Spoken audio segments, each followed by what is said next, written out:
सो हाय। इस सेशन में हम लोग 1.4 अनसर्टेनिटी इन मेजरमेंट कंटिन्यू कर रहे हैं।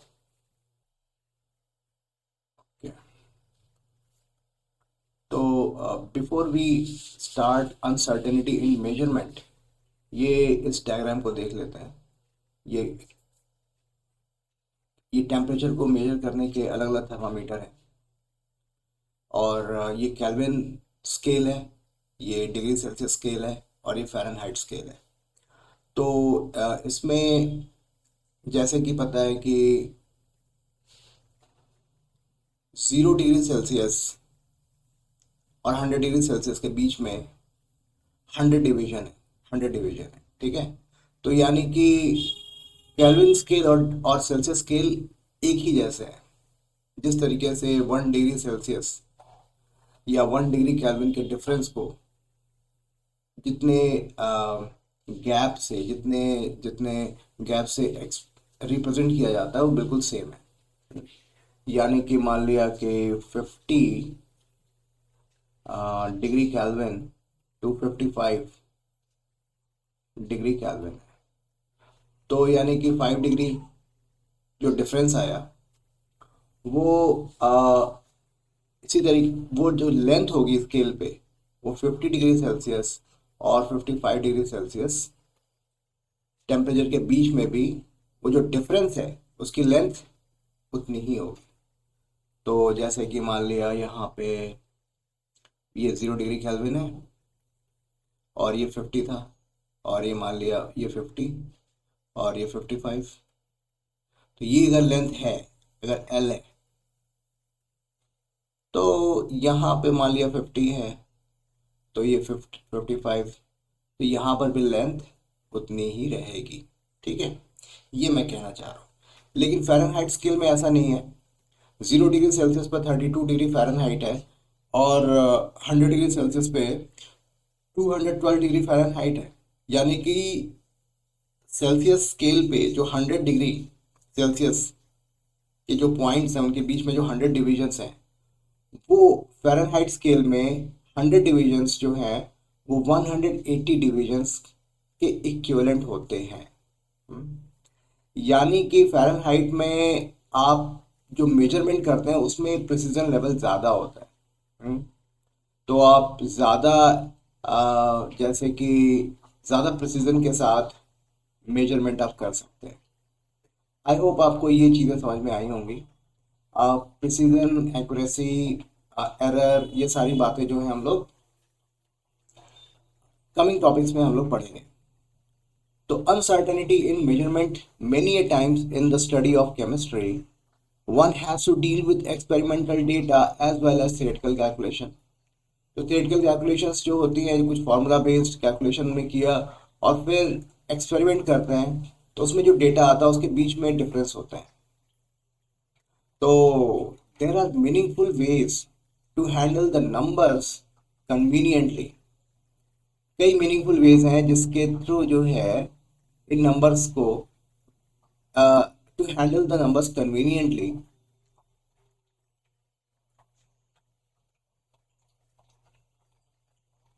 तो and present the data realistically with certainty possible to the extent possible. These ideas are discussed below in details। तो अब हम लोग जो है किस तरीके से नंबर्स को और मेजरमेंट्स को हम रिप्रेजेंट करेंगे, रिपोर्ट करेंगे इनके बारे में। और जैसे कोई भी आप मेजरमेंट करते हो ना एक्सपेरिमेंटली, तो वो जो रिजल्ट्स है उसमें कुछ एरर ज़रूर होती है। जैसा कि हम लोग कोई लेंथ मेजर करते हैं मीटर स्केल से, तो उसमें थोड़ी एरर ज़रूर आती है। जैसे कि 13.5 सेंटीमीटर, 13.5 सेंटीमीटर मीटर स्केल से हम लोग मेजर कर सकते हैं। लेकिन ऐसा नहीं है कि जो मेजरमेंट हम कर रहे हैं 13.5 सेंटीमीटर से हम कह रहे हैं वो बिल्कुल सही हो। उसमें थोड़ा बहुत एरर हो सकता है और इस एरर के बारे में तब हमें पता चलता है जब हम इसे वर्नियर कैलिपर से मेजर करते हैं, या फिर स्क्रू गेज से मेजर करते हैं, तो हमें पता चलता है कि नहीं, ये 13.5 सेंटीमीटर नहीं था, 13.512 सेंटीमीटर था।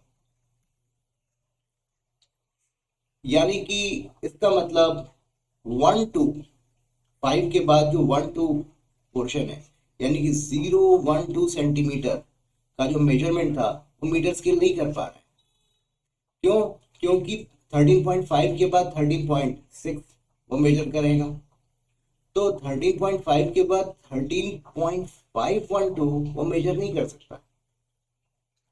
तो ये उस इंस्ट्रूमेंट की लिमिटेशन है। तो इसी के आसपास में हमारा डिस्कशन होगा और इसको हम लोग स्टेप बाय स्टेप सारी चीजें समझेंगे। पहले मैं साइंटिफिक नोटेशन के बारे में पढ़ता हूँ, उसके बाद we will talk about reference standard also. Scientific notation क्या होता है, इसको हम लोगों ने क्लास 8th में स्टडी किया है, एक्सपोनेंट वाले चैप्टर में, मैथ्स में। तो यहाँ पर भी हम लोग उसको रिपीट करने वाले हैं। Chemistry is the study of atom and molecules which have extremely low masses and are present in extremely large numbers. A chemist has to deal with the numbers as large as this much. I guess ये 23 होना चाहिए, 3, 6, 9, 12, 15, 18, 21 and 23। तो इसे, ये जो number है इसको हम कैसे लिखेंगे? 6.02 into 10 to the power 23. What is this? This is Avogadro's number. For the molecule of 2 gram of hydrogen gas or as small as, ये 19 होना चाहिए, 1 2 3 4 5 6 8 9 10 11 12 13 14 15 16 17 18 19 20 21 22 23 24 24। Okay, alright. तो यानी कि इसको हम 1.66 into 10 to the power minus 24 gram, यानी इसके मास के बारे में बात हो रही थी, ठीक है।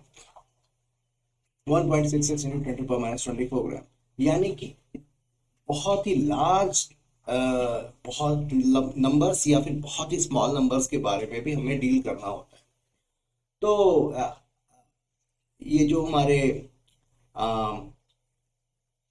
हाइड्रोजन एटम का जो मास है वो इतना ज्यादा छोटा होता है।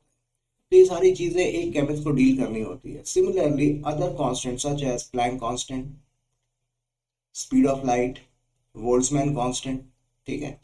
तो ये सारे जो हैं बहुत ही छोटे और या फिर बहुत ही बड़े बड़े नंबर्स होते हैं, तो इनको हम साइंटिफिक नोटेशन में रिप्रेजेंट करेंगे। अदरवाइज किसी भी नंबर को आप इस तरीके से आप लिखोगे, इट इज हाईली कम्बरसम, काफी दिक्कत है, इसको समझने में प्रॉब्लम है। तो साइंटिफिक नोटेशन हमारी काफी मदद करता है। It may look funny for a moment to write or count numbers involving so many zeros, but it offers a real challenge to do a simple mathematical operation of addition, subtraction, multiplication or division. In fact, काफी cumbersome लगता है, काफी funny लगेगा, और इसके अलावा mathematical operations करने में भी दिक्कत आएगी। You can write any two numbers of above type and try any one of the operation you like to accept as a challenge.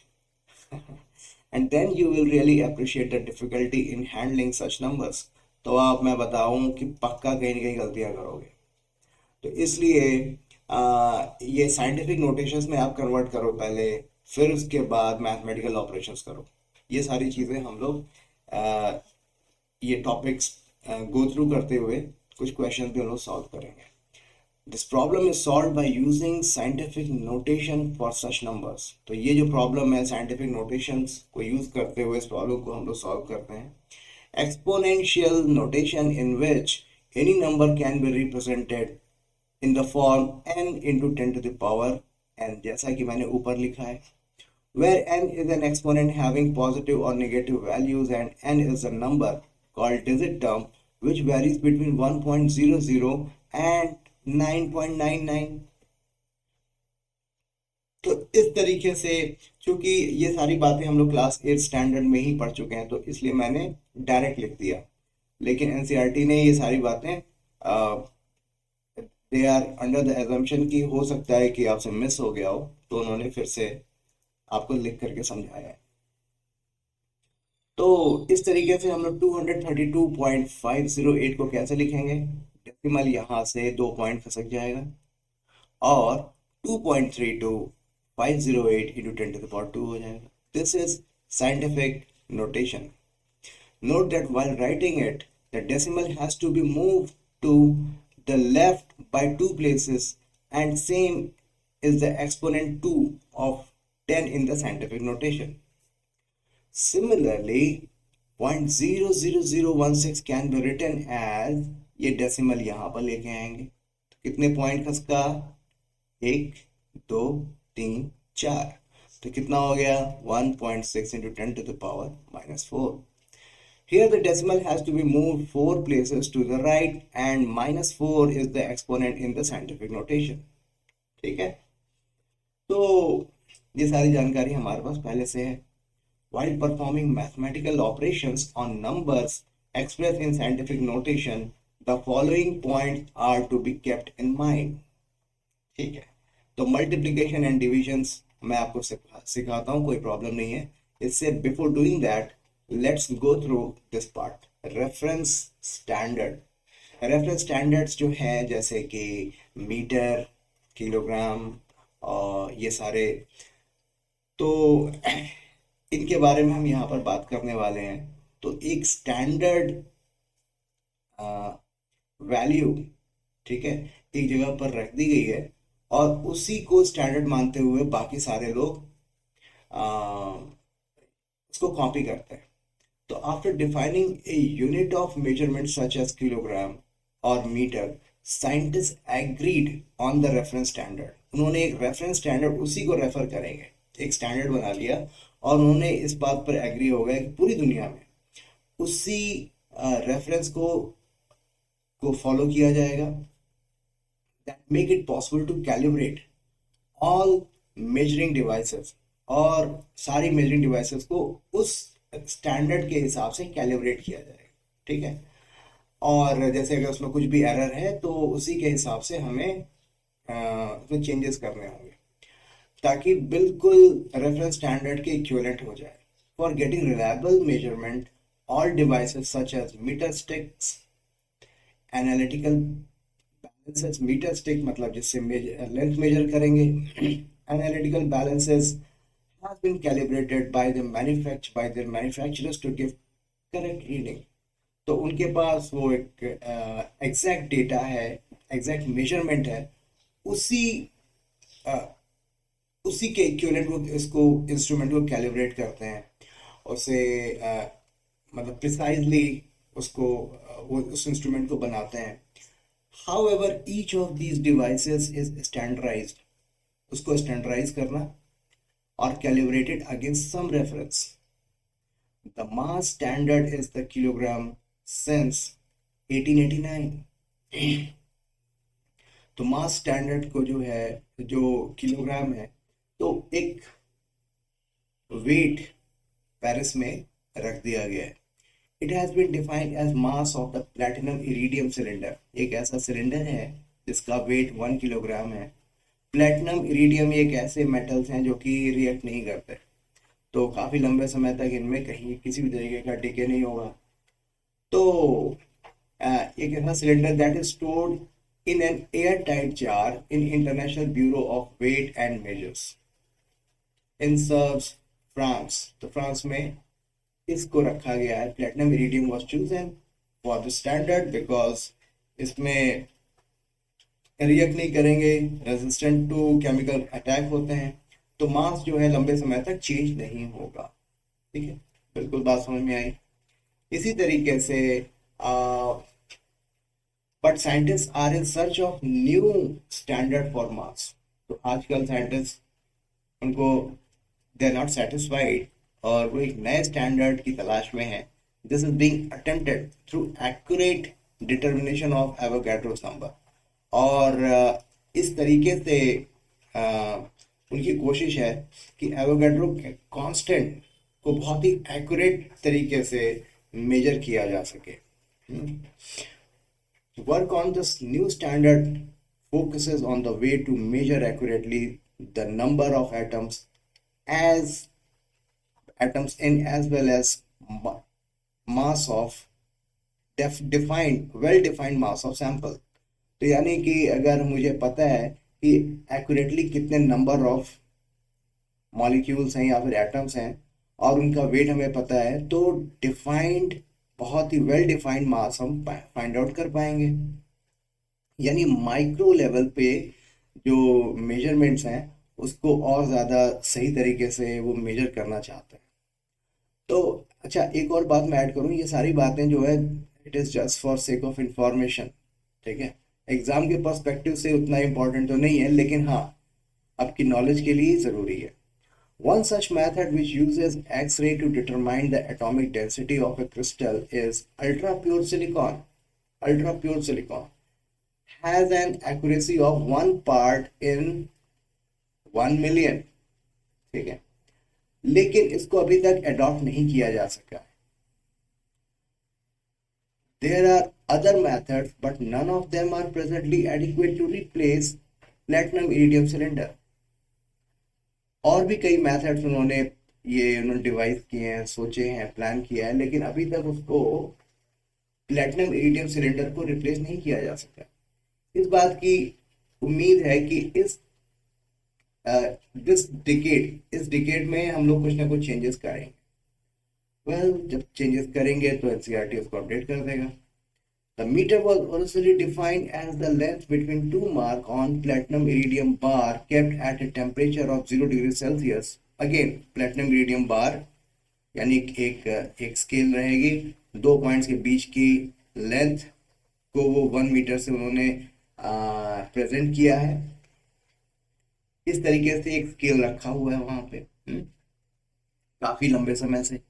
In 1960s, the length of the meter was defined as 1.65076,373 into 10 to the power 6 times the wavelength of light emitted by krypton laser। यानी कि krypton laser है, उसकी wavelength बहुत बहुत कम होगी। उसको इस number से मल्टीप्लाई करेंगे, उस वेवलेंथ को इस नंबर से मल्टीप्लाई करेंगे, देन जो लेंथ आएगी it comes out to be 1 metre. Although this was a cumbersome number, it preserved the length of meter as its agreed value.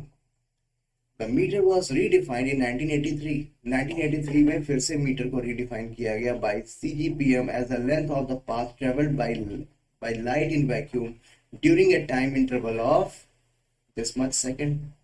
इतने कम सेकंड में, यानी 29,97,92,458 एक में 1 में इतने नंबर से, इतने बड़े नंबर से आप डिवाइड करते हो, जो टाइम आता है उतने सेकंड में कितना डिस्टेंस लाइट चल रही है, 1 metre. Similar to the length and the mass there are reference standard for other physical quantities. जैसे कि ये रेफरेंसेस के बारे में बात की गई, बाकी के जो यूनिट्स हैं उनके भी रेफरेंस स्टैंडर्ड्स बनाए गए हैं, ठीक है। आई होप ये सारी बातें आपको समझ में आई हैं। So moving on to multiplication and division. तो पहले तो नंबर्स को हम साइंटिफिक नोटेशंस में रिप्रेजेंट करेंगे, फिर उसके बाद में मल्टीप्लिकेशन या डिवीजन के सोचेंगे। तो जैसे कि ये दो नंबर हैं 5.6 into 10 to the power 5 and 6.9 into 10 to the power 8। तो पहले क्या करें कि डेसिमल वाले पार्ट को, जो नंबर वाला पार्ट है, उसको एक साइड कर लेते हैं। 5.6 इंटू 6.9 और 10 to the power 5 into 10 to the power 8। तो एक्सपोनेंट में एक फॉर्मूला था जो कि आपने पढ़ा होगा, a to the power m into a to the power n is equal to a to the power m plus n। a क्या है, बेस है, और m क्या है, m एंड n क्या है, एक्सपोनेंट्स है। तो देखो बेस हमारा 10 हुआ, यहाँ 10 है, और एक्सपोनेंट क्या है, 5 एंड 8 है। तो क्या करेंगे हम, ये ऊपर वाले फॉर्मूले को यूज करेंगे। 5.6 इंटू 6.9, ये तो हमें पता है कैसे मल्टीप्लाई करना है, एंड 10 टू द पावर 13 हो गया। ठीक है, और इस तरीके से हमारा रिजल्ट। Very nice. और मान लिया इस, ये तो बड़े बड़े नंबर्स हैं, अगर छोटे छोटे नंबर्स हैं होंगे तो वहां पर भी यही मेथड करेंगे, 9.8 इंटू 2.5 करेंगे और 10 to the power m plus n करेंगे। What is m? m is -2 and n is -6, तो -2 प्लस -6, तो क्या प्लस माइनस क्या हो गया? माइनस हो गया। ये सारी चीजें आपको पता है और बड़ी आसानी से इसको हम इसकी वैल्यू फाइंड आउट कर लेंगे। एक और फॉर्मूला हमें पता है, a⁴m upon a⁴n is equal to a⁴m-n। इसको यूज करते हुए इस ढंग के कैलकुलेशंस हम सॉल्व कर लेंगे। तो अच्छी बात है, मल्टीप्लिकेशन एंड डिवीजन हमने कर लिया, समझ लिया। अब एडिशन एंड सब्ट्रैक्शन करने के लिए हम क्या करेंगे, पहले कि जो दो नंबर्स हैं उनको पहले साइंटिफिक नोटेशंस में रिप्रेजेंट करेंगे, फिर उसके बाद जैसे कि 6.65 इंटू 10⁴ एंड 8.85 इंटू 10⁻3, तो पहले इन दोनों को ऐड करने के लिए उनकी जो पावर्स हैं उनको हम इक्वल करेंगे। ठीक, तो क्या हो गया, इक्वल करने का मतलब ये हुआ 6.65 इंटू 10⁴ और 0.895 इंटू 10⁴। इस तरीके से हम इसको ऐड कर लेंगे। ठीक है, एक तरीका तो ये हो गया, या फिर ऐसे भी कर सकते थे 66.5 इंटू 10⁻³ और 8.95 इंटू 10⁻³ और फिर जो वैल्यू आती फिर उसको साइंटिफिक फॉर्म में लिख देते। दोनों तरीके से कर सकते हैं and result will be same.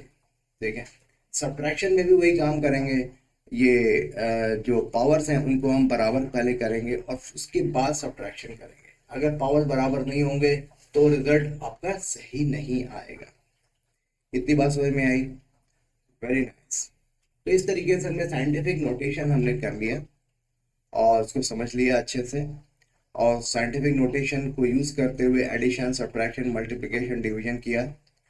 अभी in the next section we will talk about significant figures. Significant figures क्या हैं, ये इम्पॉर्टेंट है, एग्जाम्स में आते हैं। और एक चीज़ मैं बताऊं, अभी तक जो भी इस चैप्टर में जो भी हमने पढ़ा है वो ज़्यादातर चीज़ें नॉलेज पर्सपेक्टिव से यूज़फुल है, लेकिन एग्जाम पर्सपेक्टिव से उतनी कुछ खास यूज़फुल नहीं है।